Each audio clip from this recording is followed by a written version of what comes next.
말. 우리는 말을 하면서 삽니다. 말로 상처 주고 말로 상처를 치유합니다. 또 말로 관계를 맺고 말로 관계를 깨뜨립니다. 또 하나님께서도 말씀으로 영혼들을 구원하십니다. 말로 사랑을 고백하고 말로 사랑을 나눕니다. 말 한마디가 천냥빚을 갚는다라는 말이 있죠. 이것은 그냥 아첨하고 립서비스 하라는 속담이 아니라 우리의 말에는, 언어에는 우리의 마음과 생각, 가장 소중한 것들을, 또 사랑, 감사, 이런 것들을 담을 수 있다는 겁니다. 물론 미움과 분노도요. 말은 그릇입니다. 스바냐 선지자는 오랫동안 하나님의 말씀을 막 쏟아냈습니다. 선지자들은 하나님의 영이 임하면 그렇게 하나님의 말씀을 막 쏟아냈습니다. 그런데요, 그동안에 위로의 말씀, 기분 좋게 하는 말이 아니라 심판의 말씀을 계속해서 쏟아냈습니다. 선지서를 읽으면 좀 힘들어요. 그렇죠? 이스라엘이든 강대국이든 눈치 보지 않고 선지자들은 순화된 말이 아니라 지금 말로 하면 돌직구를 던졌습니다. 혹은 팩트 폭격을 퍼부었습니다. 왜냐하면 잘못 세워진 기초 위에 지어진 집은 무너지기 때문입니다. 그래서 예레미야에도 뽑고 무너뜨리고 파괴한 후에야 다시 심고 건설할 수 있다라고 말씀하셨죠. 하지만 우리 사람들의 말은 그렇지 않습니다. 담백하지도 정직하지도 올바르지도 않을 때가 참 많습니다. 사람들의 말은, 사람들의 인생은 무너지기 전까지는 우리 기도하신 것처럼 거짓되고 왜곡되고 포장하고 부풀리고 헛됩니다. 이루지 못하는 말들, 또 살리고 세우는 게 아니라 파괴하고 죽이는 말을 할 때가 얼마나 많은지 모릅니다. 그리고 그 이유는 예수님 말씀대로 사람은 그 안에 있는 게 말과 행동으로 나온다. 우리 마음이 그렇지 않기 때문입니다. 그래서 오늘 보니까 9절에 보니까 그때 하나님께서 이제 심판을 다 하신 후에 구원을 하시는데 내가 여러 백성의 입술을 깨끗하게 해서 다 여호와의 이름을 부르게 하겠다 이렇게 약속하십니다. 그럴 때 한 가지로 하나님을 섬기고 예배하는 하나님의 사람들이, 백성들이 구원받은 자들이 될 수 있다라고 말씀하시는 거죠. 그래서요, 하나님의 심판은 정화합니다.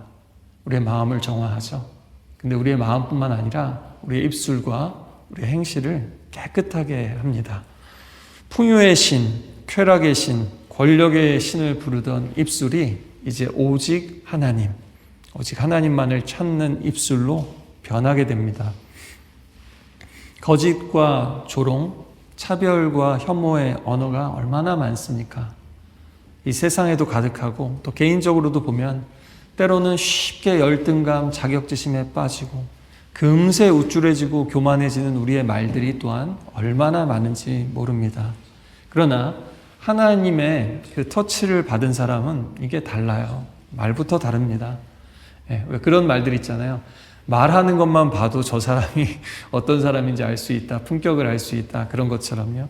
그 자리에 믿는 사람들은 늘 감사, 찬송, 회개, 사랑, 소망 이런 말들로 가득할 수밖에 없습니다. 바벨탑에서 하나님이 언어를 그러니까 흩어버리셨죠. 근데 다시 성령께서 임하셨을 때 언어가 또한 하나가 됐습니다. 또 방언이 터지고 성령 안에서 그 초대교회에 뭔가 소통하지 못하던 사람들이 소통하는 역사가 일어났습니다. 구원받은 공동체는 국적이나 언어나 민족이 아니라 하나님을 찬양하는 우리의 입술, 이 찬양의 언어로 하나가 되는 겁니다. 예수님을 믿는 첫 번째 변화는 당연히 속사람의 변화죠. 우리 마음이 변하는 게 제일 중요한 겁니다. 그렇죠? 그런데요, 내 가운데 12절에 보니까 겸손하고 가난한 백성을 남겨두겠다. 그러면 그들이 여호와의 이름을 의지할 것이다. 그러니까 마음이 낮아진 사람들, 마음이 꺾인 사람들이요. 하나님이 남겨두신 자들, 구원받은 사람들은 힘 있는 자들이 아니라, 자기 힘이 아니라 하나님의 힘을 의지하는 사람들, 겸손한 사람들이었습니다. 심판 가운데 교만한 사람들도 다 무너지게 되어 있는 겁니다. 그러나 하나님을 의지하는 자들이 새로운 희망의 씨앗이 되는 거죠. 그런데 문제는 뭐냐? 마음은 보이질 않습니다. 그런데요, 마음을 가장 보이지 않는 마음을 보이게끔 드러내는 것이 첫 번째 입술입니다. 그리고 그 다음에 행동입니다. 그래서요, 우리의 말이 도대체 무엇을 담고 있는가? 세상의 욕망인가? 아니면 하나님을 향한 갈망인가? 이게 다른 겁니다. 한번 다 같이 고백해 보실까요? 하나님, 오늘도 이 예배 가운데 나의 욕망을 버립니다. 하나님의 갈망으로 채워주소서. 네, 세상은 욕망으로 살아가요. 우리는 하나님을 향한 갈망으로 살아갑니다. 그런데 세상 보세요. 정치인들이나 소시민들이나 천상천하 유아 독존, 자기밖에 모르는 사람들이 참 많습니다. 그런데 우리 예수를 믿는 사람들인데도 그런 사람들이 있을 수 있다는 거예요. 여러분의 말이 정말 함께 더불어 살아갈 수 있을 만한 말인지 오늘 돌아보셔야 됩니다. 특히 말 실수해놓고 잘못했다. 내가 하지 말아야 될 말을 했어요. 이런 게 자꾸 반복된다면 그것은 단순한 습관 문제가 아니라 우리 마음의 문제, 믿음의 문제일 수 있다는 것을 꼭 기억하셔야 됩니다. 오늘 그런 분들 심각하게 들으시길 바랍니다. 다니엘서에 보니까요, 느부갓네살 왕이 어느 날 말합니다. 그 위대한 제국을 세웠잖아요. 그러면서 스스로 이 성 바벨론은 위대하지 않은가? 위대한 제국을 자기가 세워놓고요. 나는 큰 힘과 권력으로 내 위엄의 영광을 위해 이 도시를 건설했다. 근데 성경에 보니까요, 그 말이 입에서 떨어지기도 전에 이 교만한 말을 딱 떨어지기가 무섭게 하늘에서 소리가 들립니다. 느부갓네살 왕아, 내가 내게 선언한다. 이 나라의 왕의 자리는 내게서 떠났다. 여러분, 하나님 앞에서 말 조심하셔야 됩니다. 말 한마디 잘못했다가 제국의 이 황제가 나락으로 떨어진 겁니다. 오늘날로 하면 정신이 이상해져서 이제 막 헤맸거든요. 정신병원에 격리된 거예요. 느부갓네살 왕이 오늘날 말로 하자면요. 정신 이상이 생겨서. 그리고 소소한 것 같지만 우리의 일상 언어에도 전혀 기독교 세계관에 맞지 않는, 하나님이 기뻐하시지 않는 단어나 그런 내용들이 많이 있을 수 있습니다. 가장 흔한 게 운이 없다 이런 표현이에요. 운이 없다. 세상 사람들은 럭을 운을 믿죠. 그리고 폴춘 쿠키 까면서 좋아하죠. 근데 그리스도인은 그런 게 아닙니다. 그거는 정해진 운명이고요. 하나님이 말하는 역사는 그런 게 아니고요. 우리는 운이 아니라 섭리를 믿고요. 하나님의 은혜를 믿고 하나님의 인도하심을 믿는 게 크리스천들입니다. 그래서 따라해 보실까요? 운이란 없습니다. 운이 좋은 게 아니었습니다. 주님의 은혜였습니다. 주님의 돌보심이었습니다. 믿음이 자랄수록 그렇게 고백할 수밖에 없습니다. 그렇지 않나요? 정말 그래요. 그 말 한마디가 정말 믿음을 드러내거든요. 그래서 여러분, 우리는 운이 아니라 복불복이 아니라, 복불복도 뭐예요? 하나님께 달렸습니다. 하나님에 대해서 우리가 어떻게 말하고 어떻게 듣느냐가 가장 중요한 거죠. 그리고 초대교회 성도들이 방언으로 하나님의 큰 일을 말합니다. 서로 이해하지 못하던 사람들이 갑자기 외국어의 능력이 없던 사람들이 성령을 받으니까 언어의 능력이 생겨서 통역자가 됩니다. 그러니까 여러분, 이거는요, 영어 발음의 문제가 아닙니다.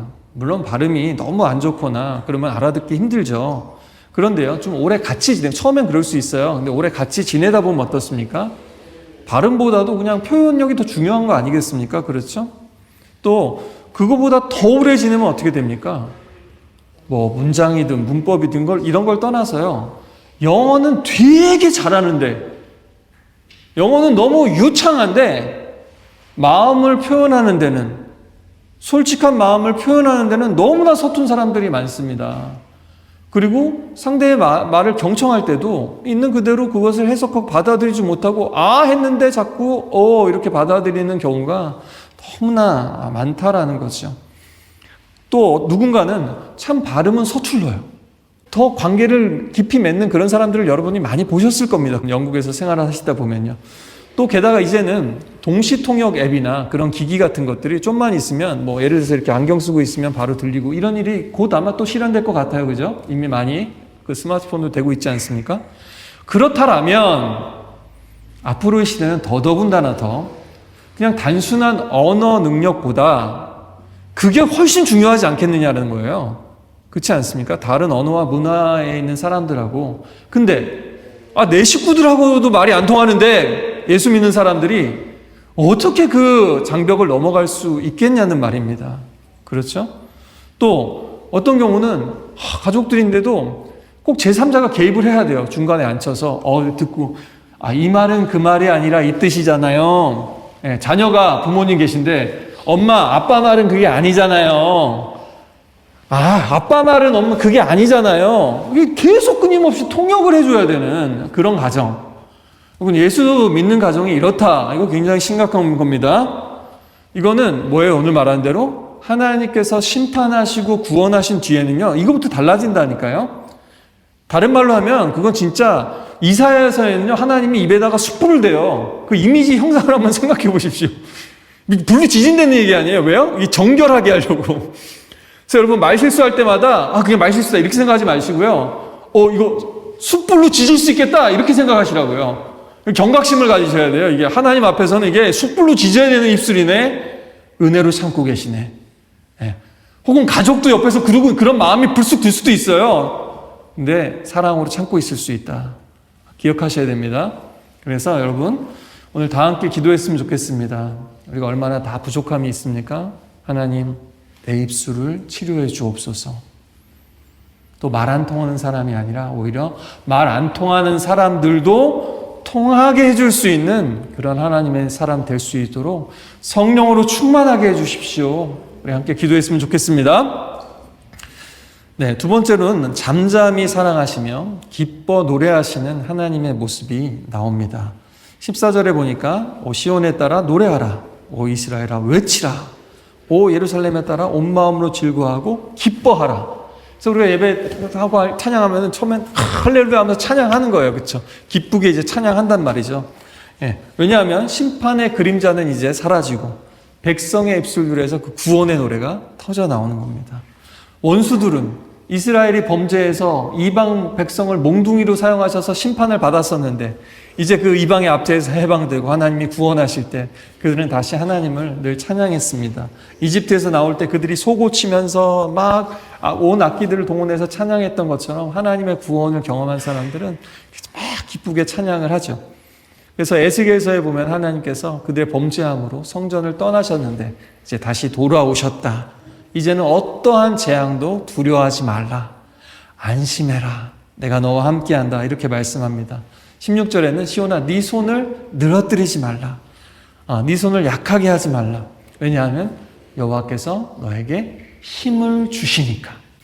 그리고 노래가 들립니다. 17절에 보니까요. 너의 하나님 여호와가 너의 가운데 계시니 그는 구원을 베푸실 전능자시라.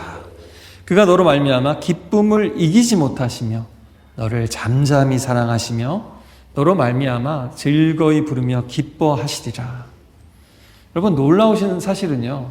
우리가 막 찬양하잖아요. 근데 성경을 보면 하나님이 우리를 보면서 그렇게 껑충껑충 뛰시면서 막 춤추시면서 노래를 부르신다는 거예요. 사랑스러워서. 사랑받을 만한 존재가 아닌데도. 그게 하나님의 모습입니다. 하나님이 만든 세상은요, 하나님의 태초의 디자인은 그런 거였어요. 하나님과 사람이, 사람과 또 다른 이웃들이, 또 사람과 자연이 서로를 향해서 노래를 부르는 세상이었어요. 아담이 아내를 하나님이 인도하시니까 뼈 중에 뼈요, 살 중에 살이라. 이게 뭐예요? 혈육이라 그랬죠? 나의 분신이다. 이런 것처럼요. 가장 소중한 존재. 무슨 뜻입니까? 아내를 찬양하는 겁니다. 한마디로. 할렐루야. 할렐루야. 남편을 높이고 남편을 즐거워하고 아내를 즐거워하는 이런 가정, 이것이 하나님의 가정입니다. 근데 기죽이고 꾸사리 주고 그런 가정, 주님의 터치가 필요합니다. 오늘 그런 터치가 임하기를 간절히 기도합니다. 아멘. 이스라엘 하나님을 배신하고 하나님과 원수가 되었었죠. 그런데 이제 하나님은 그들을 사랑하시는데 억지로 하지 않으신다는 거예요.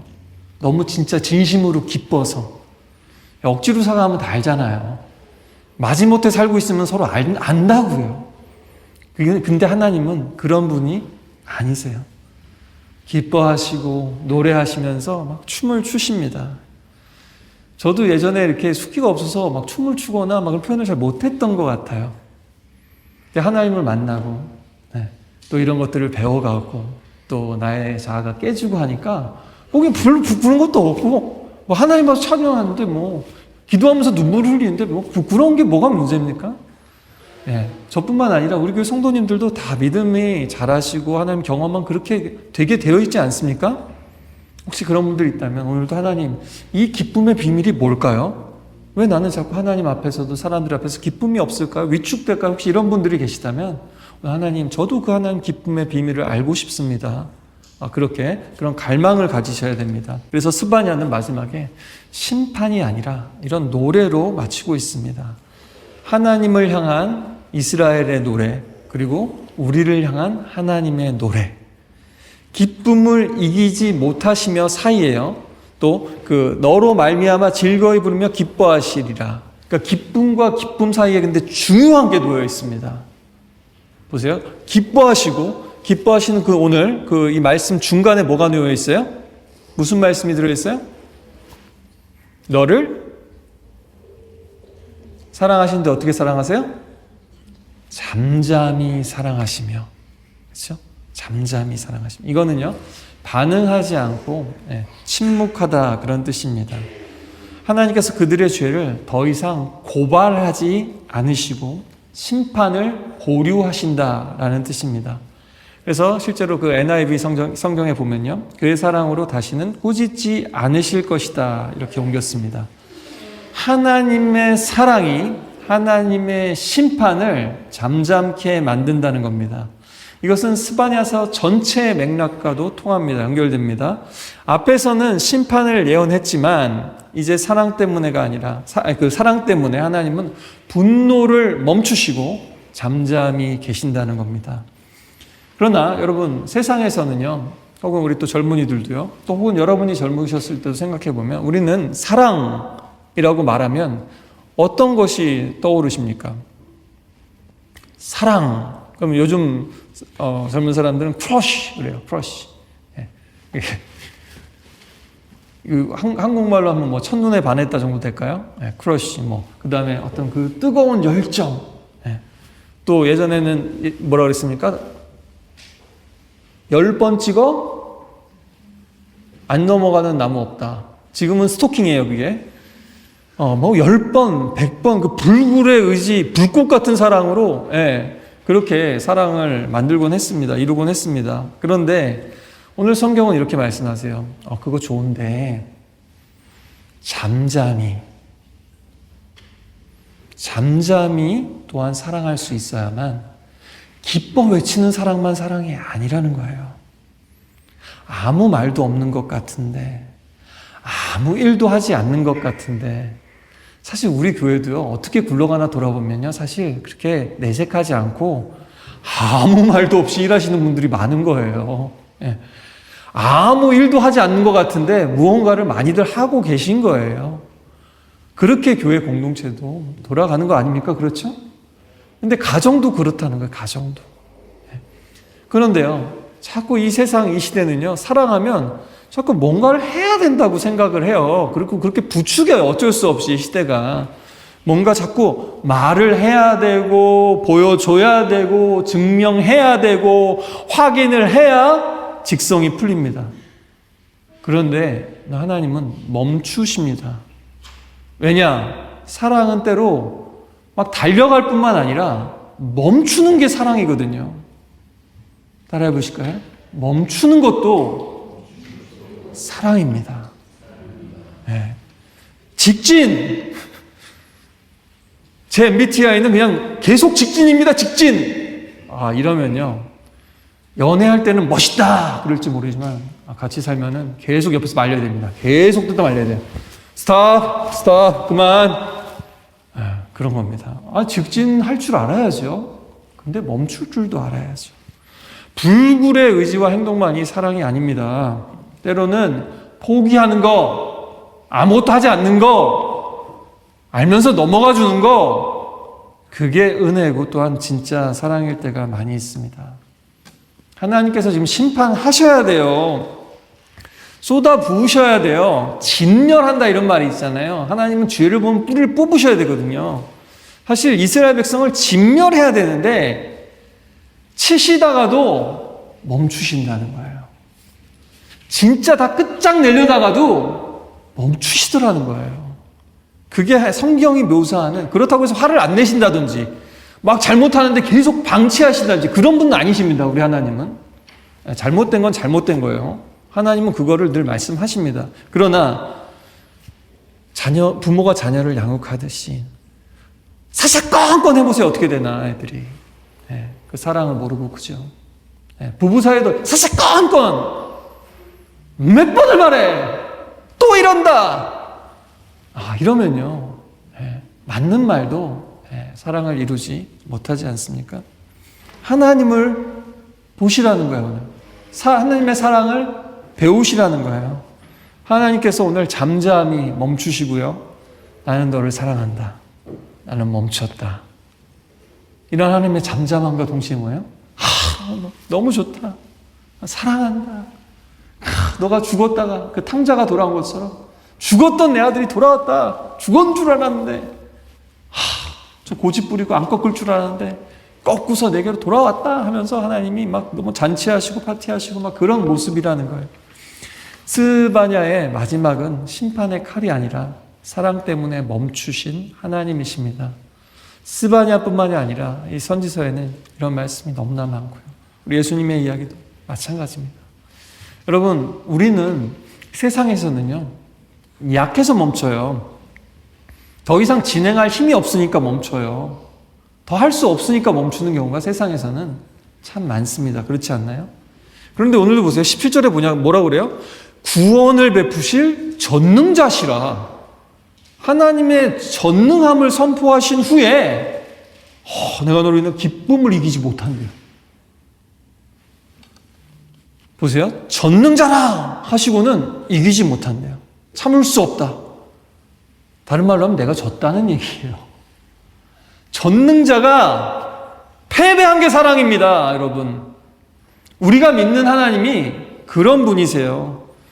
우리를 향한 하나님의 사랑이 그 하나님을 배신한 우리의 깨어진 관계를 뛰어넘으시고 그 심판을 이겨버리셨다는 거예요. 야복강에서 그 야곱이라는 사람이, 그렇죠? 하나님과 하나님의 천사 씨름을 했습니다. 근데 그 이야기의 결론이 어떻게 되죠? 둘이 씨름하니까 전능자랑 씨름을 한 거잖아요. 누가 이깁니까? 성경에 보면 그 천사가 야곱을 이기지 못함을 보고 이렇게 돼 있는데 너무 간절히 붙잡으니까 뿌리치지 못한 거예요. 근데 결론은 어떻게 돼요? 천사가 결국에는 야곱의 환도뼈를 찌니까 환도뼈가 부러져서 이제 절뚝거리게 됩니다. 그러니까 싸움으로 보면은 누가 이긴 거예요? 당연히 전능자가 이기죠. 사람하고. 그렇죠? 근데 그 다음에 또 반전이니까 성경 이야기는 여러분 반전의 반전이에요. 뭐라고 말하냐면요. 그 맞고서 이러고 있는 야곱한테 네가 이겼다. 네가 하나님과 겨루어 이겼다라고 말씀해 주세요. 그 말은 뭡니까? 하나님이 여기서 다시 한번 야곱한테 내가 졌다. 이렇게 말씀하신 거예요. 이게 구원의 이야기입니다. 구원의 이야기는 이런 반전과 역설로 가득해요. 십자가의 길은요, 져야만 이기고 죽어야만 사는 길 아닙니까? 그게 우리가 믿는 십자가 구원이에요. 복음은 전능자가 우리 앞에서, 연약하고 죄 많은 인간 앞에서 졌다, 지금 뭐 항복 이렇게 하신 거예요. 여러분, 아이가 청소년만 되어도 힘으로 아빠를 이길 수 있을지도 몰라요.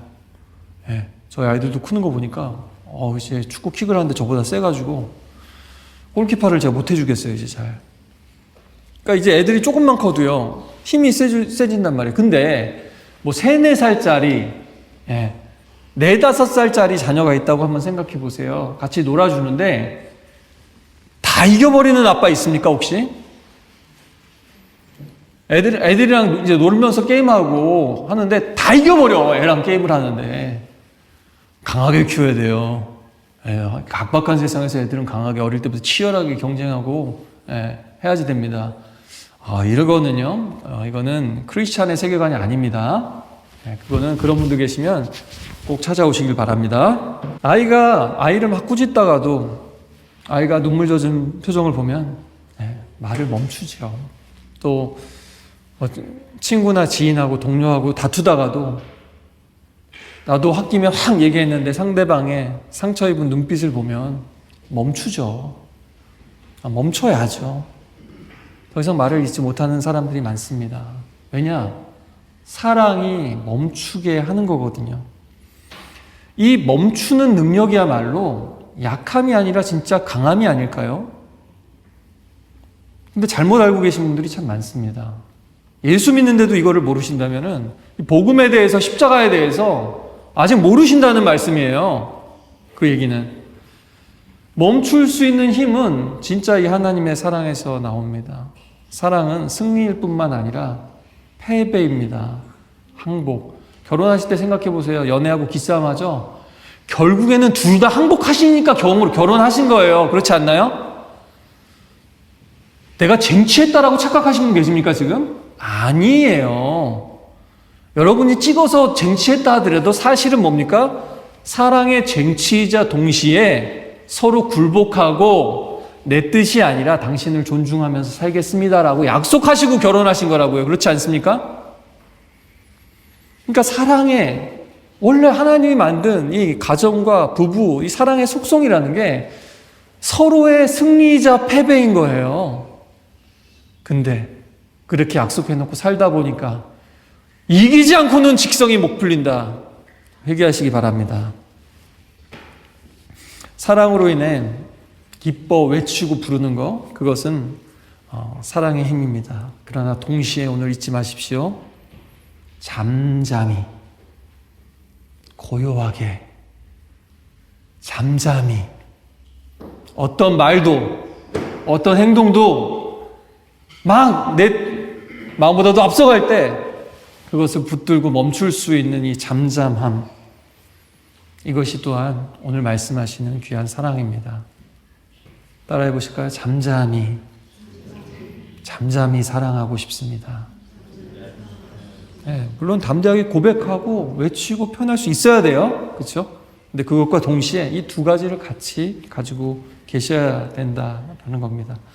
그 오은영 박사님이 이창훈 씨인가요? 탤런트하고 하는 거를 잠깐 봤는데 보니까 너무 딸을 사랑한 나머지 얘가 청소년이 됐는데, 그러니까 진짜 사사건건 이렇게 다 하시고 대중교통도 못 타고 다 자가용으로 데리고 다니고 이런 식으로 애를 이제 케어를 하시는 거예요. 근데 이제 결론은 뭐냐면 오은영 박사님 그런 얘기를 하시더라고요. 그 사랑 맞는데요. 그 사랑은 작은 사랑입니다. 이렇게 얘기를 하시니까 그 정훈 씨가 충격을 받으셨어요. 거기서. 그 전까지는 제가 또 어렵게 자라셨대요. 어릴 때 어렵게 자라셨으니까 그런 경험이 있으시니까 더 잘하려고 하시는데 자기는 최선을 다해서 그렇게 보호하고 양육하는데 오히려 그것이 청소년이 된 아이에게는 건강하게 자라는데 걸림이 될 수 있더라는 거죠. 마찬가지입니다. 교회에서 어려운 분들이 누군지 아세요? 큰 소리 내고 막 열정이 앞서고 이런 분들이 힘들어요. 왜냐? 잠잠히 있는 걸 힘들어 하거든요. 그리고 그런 분들이 왜 힘든 줄 아세요? 그게 큰 사랑이라고 생각하기 때문에 그래요. 그래서 잠잠한 사랑을 얘기하면 나한테 맞지 않아요. 혹은 가만히 있으면 안 되죠. 이렇게 얘기할 수 있다는 겁니다. 그러나 그렇게 해서는 하나님의 사랑을 이루지 못한다는 거예요. 그리고 잊지 마세요. 하나님이 여러분한테 그랬다면 여러분은 구원받지 못했다는 말입니다. 우리 모두는 이 하나님의 사랑으로부터 다시 시작해야 됩니다. 심판 대신에 인내하시고 기다리십니다. 멸망 대신에 기회를 주십니다. 사랑 때문에 우리를 살려두셨습니다. 이제 여러분, 우리도 그렇게 살아야 되지 않을까요? 하나님처럼 뜨겁게 사랑하면서 또한 잠잠히 사랑하는 것 말입니다. 사랑 때문에 멈출 수 있는 것 말이죠. 사랑 때문에 참는 교회, 사랑 때문에 기다려주는 성도, 옥스포드 한인교회, 할렐루야! 그런 교회가 되길 바랍니다. 분노가 치밀어 오를 때 멈추세요. 안 멈춰지면 예수님을 부르세요. 십자가를 생각하시라고요. 그럴 때마다. 독서를 퍼붓고 싶을 때, 말로 논리로 내가 다 이겨버리겠다라는 생각이 들 때 멈추라는 겁니다. 또 내 권리를 주장하고 싶을 때 멈추라는 겁니다. 멈춰야 사랑이 싹트고 사랑이 건강하게 자랍니다. 침묵이야말로 이 세상에 가장 어떻게 보면 크게 울려 퍼지는 사랑의 외침이라는 겁니다. 그럼 저와 우리 성도님들 되시길 주님의 이름으로 축복합니다. 네, 마지막으로 보니까 절기로 말미암아 근심하는 사람들이 나옵니다. 18절에 보니까 절기로 말미암아 근심하는 사람들을 모으신다고 합니다. 그들은 내게 속한 자라 그들에게 지어진 짐이 치욕이 되었느니라. 절기로 근심하는 자들을 모으시고 회복하신다고 약속하십니다. 이후에 보면 이스라엘이 이제 예루살렘이 멸망하고 바벨론의 포로로 사로잡혀 가는데, 예루살렘에서 그러다 보니까 이제 더 이상 예배도 못 드리고 절기를 지킬 수가 없게 된 거죠. 그런 사람들, 포로가 된 사람들 하나님께서 다시 불러 모으시고 구원하시고 회복하신다라는 약속입니다. 이들은요, 한마디로 교회를 잃어버린 아픔을 아는 사람들입니다. 예배를 잃어버린 아픔을 아는 사람들입니다. 공동체를 잃어버린 아픔을 아는 사람들입니다. 이전에는 주일 성수라는 말이 많았습니다. 주일을 거룩하게 지킨다라는 뜻이죠. 예배를 생명처럼 지켰습니다. 그래서 혹시 예배에 참석하기 어려우면 일찍 일부 예배를 드리거나, 우리 교회 없으면 또 있는 일부 예배라도 찾아서 근처에 가서 예배를 드리거나 했고요. 출장 중에도 낯선 도시에서도 어떻게 해서든지 예배를 드렸습니다. 근데 요즘은요, 이런 부분이 많이 약해졌어요. 예배 빠져도 크게 근심하지 않습니다. 물론 주일 성수가 하나의 율법주의가 되어서는 안 되겠죠. 그러나 아까 말한 그 하나님의 갈망, 하나님의 그 만남을 사모하는 그런 관점에서 보자면은 이건 사랑이 식었다라고 보여지는 거죠. 중요한 질문을 늘 하셔야 됩니다. 나는 오늘도 이 예배 가운데 하나님을 만났는가? 나에게 말씀하시는 하나님의 말씀을 들었는가? 만약에 그런 고백이 없다면, 그런 분명한 깨달음이나 감동과 어떤 방향이 없다면 다시 한번 돌아볼 수 있기를 바랍니다. 또 아무리 요즘 가난한 성도들 온라인하고 또 여기저기 가지만 두세 사람일지라도 그 예수님의 이름으로 모인 곳에 성령으로 하나님이 함께 하신다고 했습니다. 그래서 두세 사람이 숫자가 많고 적은 게 중요한 게 아니라 공동체로 모여서 예배하고 찬양하고 말씀을 듣는 그 시간이 이 구약에 나온 절기고 바로 오늘날로 말하면 절기입니다. 여러분, 팬데믹 때를 한번 떠올려 보세요. 교회 문이 닫히고 함께 모여서 예배드릴 수 없을 때 얼마나 마음이 아팠습니까? 그리고 얼마나 참 그 믿음을 지킨다는 게 힘들었습니까? 또 제가 부임하기 전에 어떤 분이 참 슬픔으로 바로 이런 슬픔을 가지고 이 예배당에 들어오지를 못해서 평일날 오셔서 돌면서 기도하고 울면서 기도하면서 가셨다라는 고백을 들은 적이 있습니다. 또 이번에 이제 개강을 했는데 아무래도 방학 중에 자주 모이지 못하고 말씀 나누지 못하니까 뭔가 이렇게 약해지는 게 느껴집니다 라고 고백하시는 분들도 계십니다. 이것이 바로 오늘 말한 무엇입니까? 절기로 근심하는 마음입니다. 여러분, 근심하는 것이 당연합니다. 왜냐? 이 근심은요, 구원을 이루는 근심이고 하나님을 향한 갈망의 증거니까요. 하나님 아버지를 잃어버린 현실에 무뎌지지 않고 울면서 아버지를 찾는 겁니다. 그런 사람에게는 소망이 있다는 거예요. 왜냐하면 하나님께서 그런 사람들을 반드시 다시 모으시고 그 기쁨을 회복시켜 주실 것이기 때문입니다. 흩어졌던 자들이 모이고 수치와 굴욕은 사라지고 칭찬과 명예로 바뀝니다. 왜냐하면 하나님께서 이미 우리 대신 수치를 짊어지셨기 때문입니다. 그 십자가에서요. 바로 그 잠잠한 자리에서요. 아무 말씀하시지 않고 우리를 위해서 돌아가신 바로 그 자리에서요. 하나님께서 우리를 이렇게 대해주지 않으셨다면 우리는 이미 사라졌을 것입니다. 하나님께서 우리에게 저주 주시지 않으셨다면 우리는 이 자리에 얼굴조차 들고 있지 못했을 겁니다. 그 교만과 탐욕과 못된 말과 행동, 또 그 뿌리에 상처 입고 삐뚤어진 마음들, 선한 마음마저도 왜곡시키는 우리의 말과 행동, 그리고 우리를 둘러싼 세상을 보십시오. 심판할 이유가 차고 넘칩니다.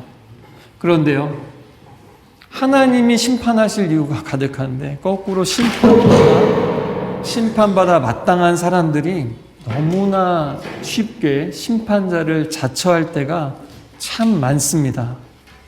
누군가를 죽어 마땅하다 이렇게 속으로 외치면서 마음으로, 입술로, 댓글로 저격을 합니다. 그랬더니 어떻습니까? 그렇게 가족의 식탁에서 그렇게 미움과 그 좋지 않은 입술로 그렇게 정치인을 저격하다가 지난주에 뉴스 보셨죠? 진짜 그 분노와 미움으로 미국에서 총격을 가하는 비극도 일어났습니다. 여러분, 진짜 치총으로 저격하지 않더라도요, 이게 쌓이는 거예요. 우리의 마음으로, 입술로, 댓글로 얼마나 많이 표적을 삼고 저격을 합니까? 또 오늘날 이 시대의 많은 목회자들조차도 하나님의 말씀을 전하고 교훈하는 것이 아니라 말씀의 검을 마음대로 휘두르고, 반대로 성도들도 마찬가지입니다. 교회 안에서 해결하지 못하고 세상 사람들 다 보는 소셜미디어에서 목회자를 저격하는 그런 시대입니다.